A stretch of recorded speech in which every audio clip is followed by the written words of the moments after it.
हे ठीक चाललंय म्हणजे एकीकडे एनसीपी नाही म्हणून दुसरीकडे म्हणून तर एनसीपीचा हा कांगारावळा आहे. एका बाजूला ते सत्तेतून बाहेर गेले, त्याच्यामुळे त्यांचा हा सगळा कांगारावळा आहे.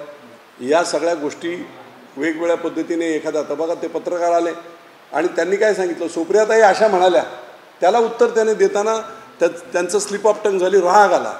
4 महिने किती दिवस सहन करणार तुम्ही? महाराष्ट्राच्या जनतेनं सगळं पाहताय, दररोज उठ सूट, संध्याकाळी दुपारी प्रत्येक भाषणामधून प्रत्येक वक्तव्यामधून खोके खोके.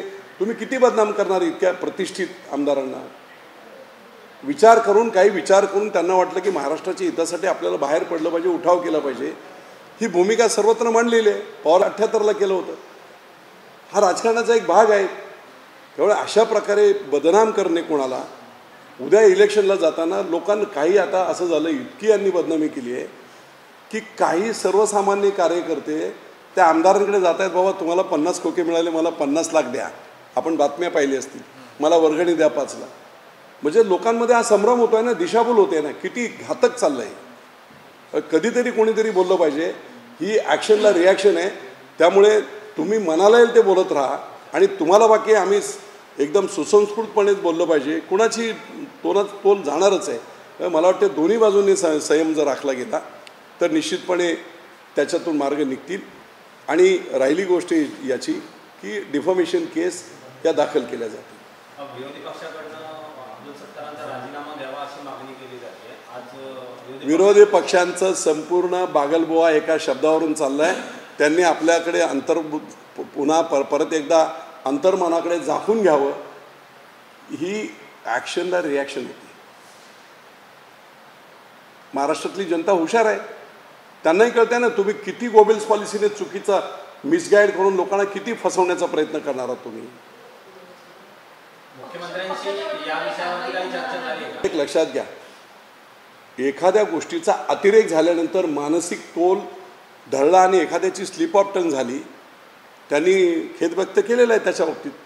आणि लगेच महिलांचा अपमान, हा एकमेव हा महिलांचा अपमान नाही त्यांनी केला. त्यांनी उत्तर कुणासाठी दिलं होतं? सुप्रियाताईंनी त्यांच्यावर आरोप परत परत 4 महिने 50 खोके केले. त्याची रिॲक्शन म्हणून त्यांना केलेलं उत्तर आहे ते. अखंड महाराष्ट्रातल्या महिलांना त्याच्यामध्ये कशाला ओढता तुम्ही? राजकारण करताय तुम्ही चुकीचं.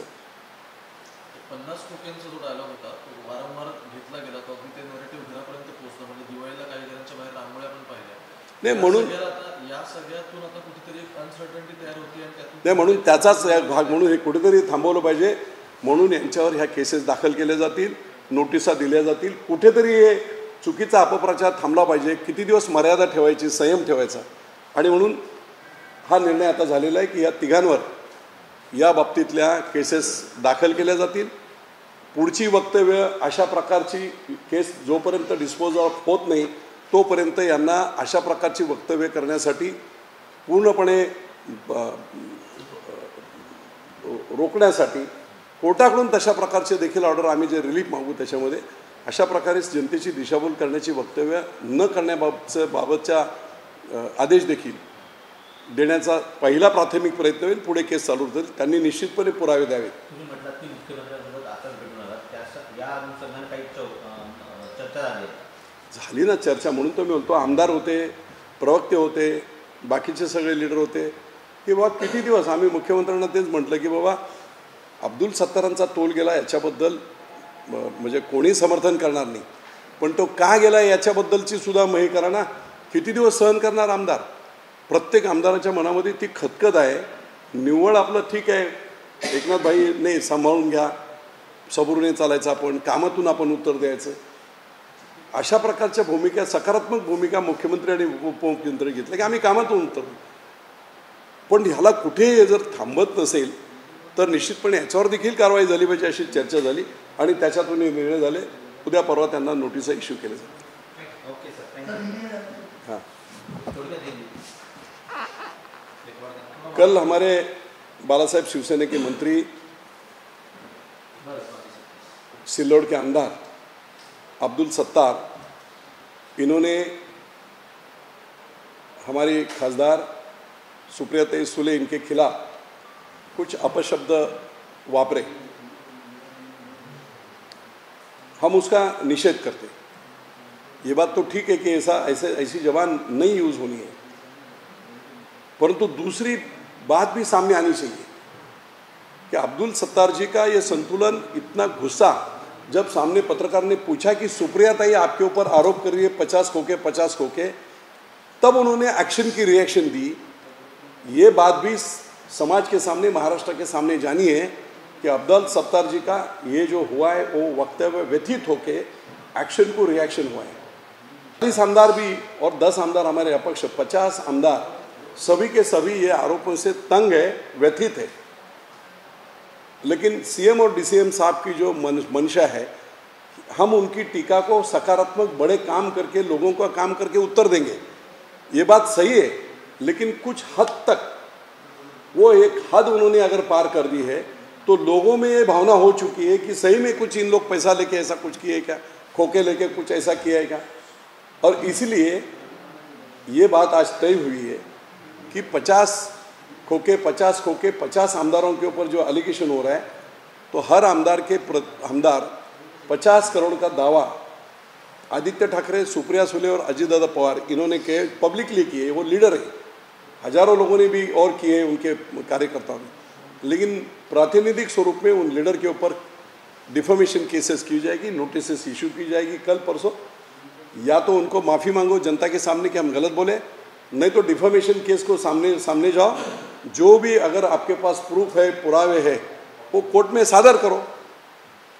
और निश्चित रूप से हम कोर्ट को ये भी करेंगे कि इसके आगे जब तक ये जो डिफॉर्मेशन केस फाइनल नहीं होती है, तब तक इनको ऐसी वक्तव्य, बिना प्रूफ के गलत वक्तव्य करके जनता की दिशाभूल करने की वक्तव्य नहीं करने का, इस हिसाब से उनको रिस्ट्रिक्ट करो। ये भी बात रिलीफ मांगी जाएगी। सो कहा है कि 50 खोके लिए करके, तो मैं सुप्रिया ताई को पूछना चाहता हूँ। मुझे खातरी है, मुझे विश्वास है कि अजीत दादा कभी भी नहीं करेंगे ऐसा। लेकिन अगर सरकार बनाने के लिए अजीत दादा सुबह सुबह जब गए थे, तब अब सुप्रिया ताई ने हमका पूरे महाराष्ट्र को बताना चाहिए कि उनके भाई को कितने खोके मिले थे। 1978 में पुलोद की सरकार पवार साहब ने बनाई, 38 आमदार वो टाइम पे फोड़े थे और उन्होंने सरकार बनाई, कुछ विचार से सरकार बनी। तो सुप्रिया ताई ने जरा पिताश्री से पूछना चाहिए कि वो टाइम पे 38 आमदार आपने फोड़े तो कितने खोके आपने दिए थे।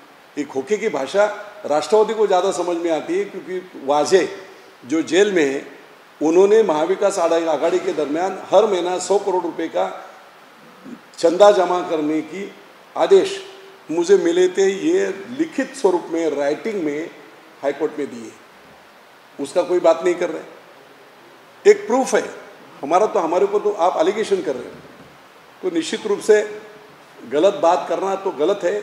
लेकिन राष्ट्रवादी और सुप्रिया सुले ने उन्होंने भी पीछे की अगर हिस्ट्री आप देखोगे तो बहुत टाइम पे अनपार्लियामेंट्री शब्द उन्होंने भी यूज़ किए।